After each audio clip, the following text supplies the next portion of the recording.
Bueno, vamos a comentar distintas preguntas sobre artículos que han aparecido en mi página, que forman parte de mis libros, dudas que tiene la gente, me consultan, querían que les explique algunas cosas, sobre todo eso de las armas no convencionales de destrucción masiva.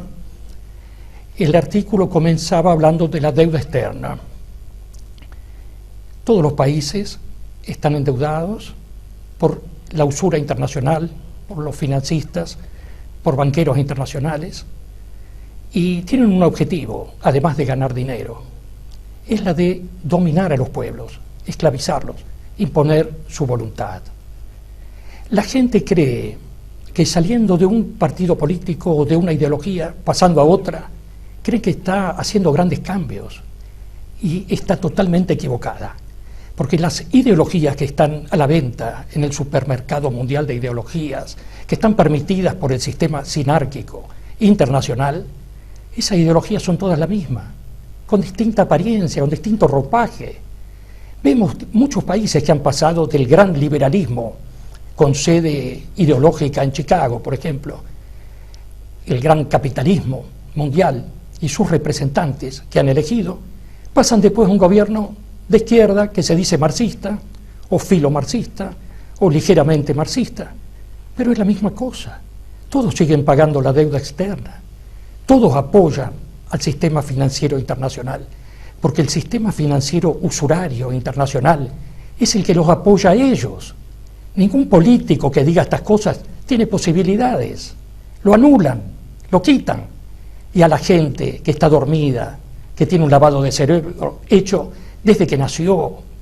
La gente cree que hace grandes cambios, votando un año a uno y otro año a otro. Está votando por lo mismo, por la esclavización de sí mismo, de su familia y de sus descendientes. Tampoco es verdad que los países quedan como están. La esclavización mundial es cada vez mayor, pero eso no lo dicen los diarios. Eso lo analizamos nosotros.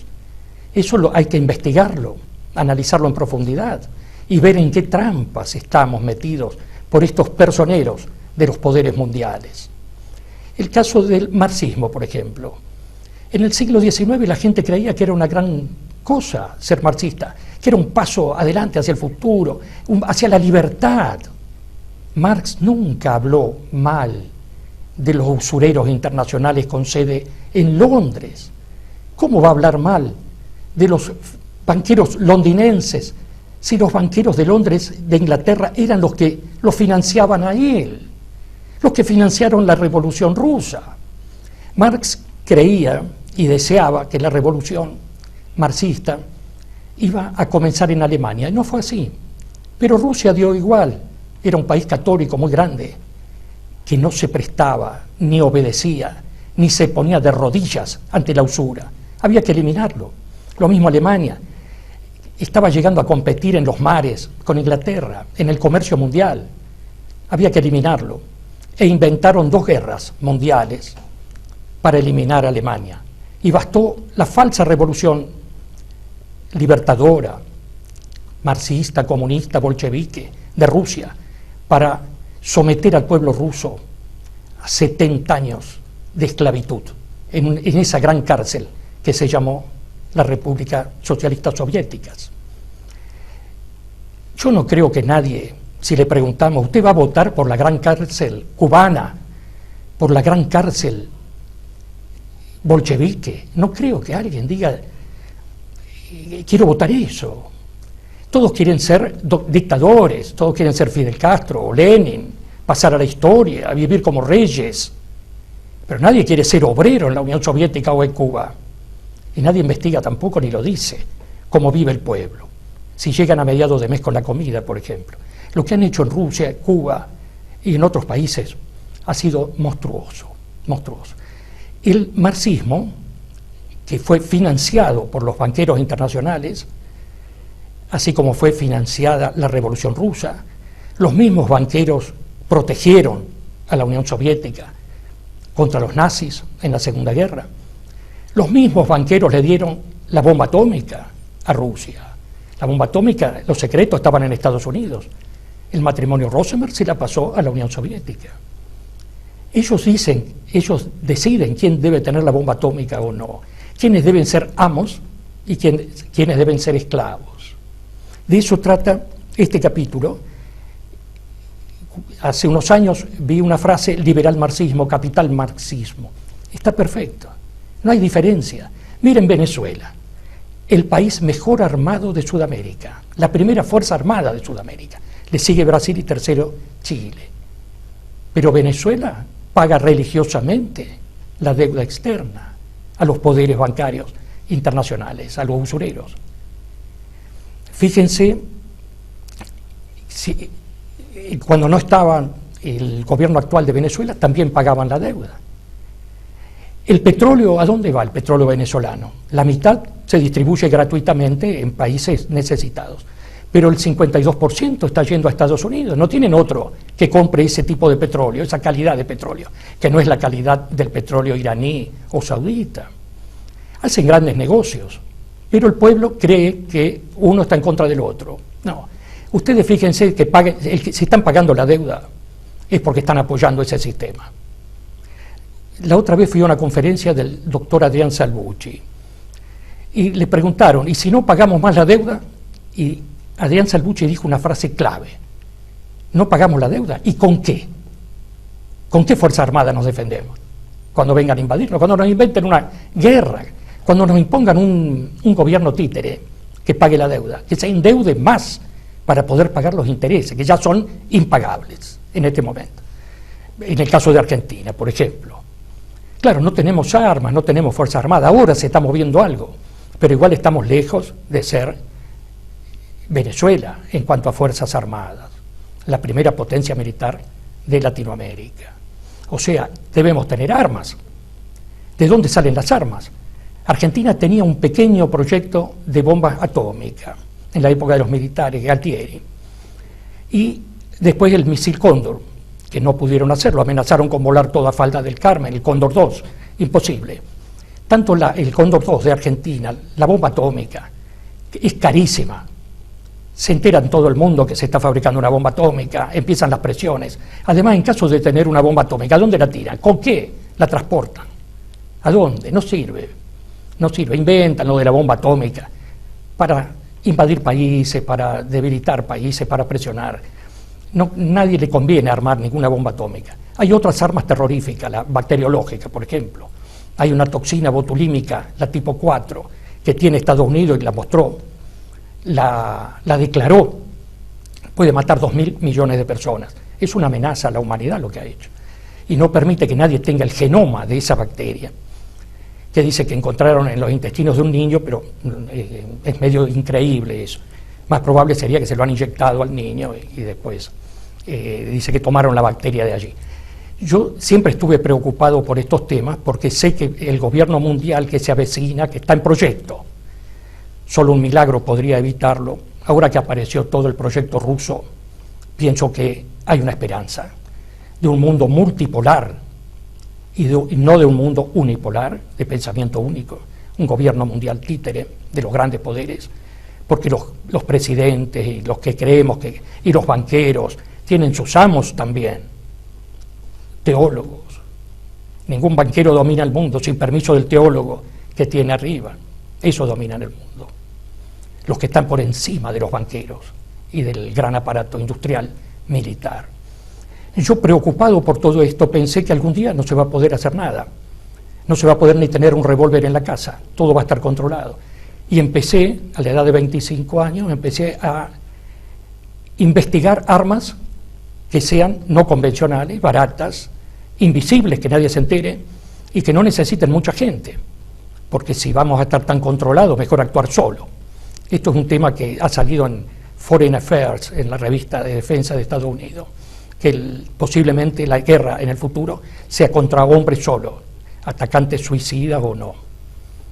Y por eso empecé a investigar las armas parapsicológicas, todas las técnicas parapsicológicas, desarrollé mucho de eso, aún sigo desarrollando, estudiando el tema, he escrito libros sobre eso, acá están, si se pueden mostrar. La parapsicología prohibida. ¿Por qué prohibida? Porque no es una cosita de tarot ni de adivinar la suerte, son armas. El primer libro, La parapsicología prohibida, está destinado a armas, armas parapsicológicas. Pero ¿quién puede manejar las armas parapsicológicas? No cualquiera. Puede estar confundido y matar a un amigo. Para eso está el otro libro, La Gnosis Prohibida, para saber dónde está el enemigo, para formar el guerrero verdadero, auténtico, que es lo que le falta a las Fuerzas Armadas de todo el mundo, volver a ser grandes guerreros y no afeminados, como me decía gente de Fuerzas Armadas esta mañana. Estamos formando afeminados, hay que cambiar eso. Y el tercer libro, después de la formación del guerrero, ¿cómo debe ser el guerrero? El tercer libro, La Cosmovisión Prohibida, habla de una forma de pensamiento, una forma de ver el mundo, de Weltanschauung, una cosmovisión que no está en los diarios comunes de la mañana, que no la dicen los canales de televisión, ni los de izquierda ni los de derecha, porque son la misma cosa, trabajan para los mismos poderes.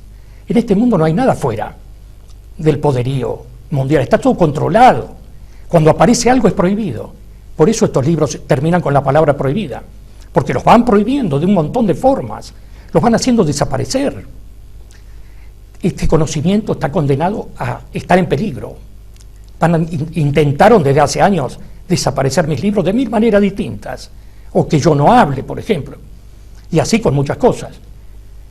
Hay una persona que habló, creo que Jorge Giuliano. Giuliano, cuando estuvo en televisión y empezó a hablar de la deuda externa, que no había que pagarla, por la simple razón que el otro año no la vamos a poder pagar, mejor suspender ahora. Es una cosa lógica, coherente, se cortó enseguida. Cortaron el programa, no estuvo más. Estuvo pocos minutos, y eso pasa.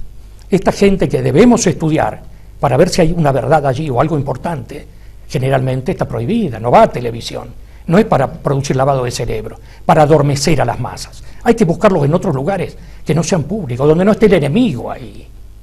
De eso trata este capítulo. Por eso quería hablarles de armas no convencionales. Esas son las que yo investigué.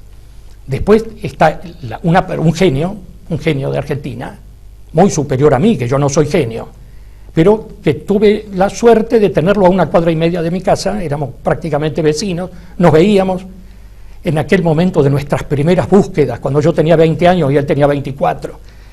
En el año 70 entramos juntos a la Sociedad Teosófica, ahí empezó la formación teológica, esotérica, buscando cosas que no están ni en la Iglesia Católica, ni en el judaísmo, ni en el Islam, ni en los testigos de Jehová, ni nada que también son todos la misma cosa. Ya otro día les voy a hablar de eso. Luis Felipe Moyano investigó otro tipo de armas de una física, de una ciencia que no se conoce, que está oculta. No es toda la ciencia que se enseña en la universidad, hay otra que está prohibida. Hasta ahora, los platos voladores que recuperaron los norteamericanos, después en la Segunda Guerra al final, los 4 tipos distintos de platos voladores que encontraron dentro de las fábricas, que estaban dentro de montañas en Alemania, hasta ahora no los han podido hacer funcionar. O sea que la ciencia de ellos es muy limitada, comparándola con otra ciencia.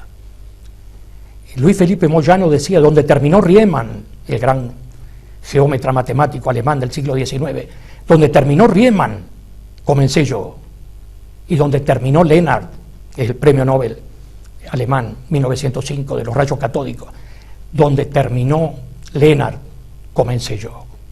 O sea, hay mucho para ver, mucho para estudiar.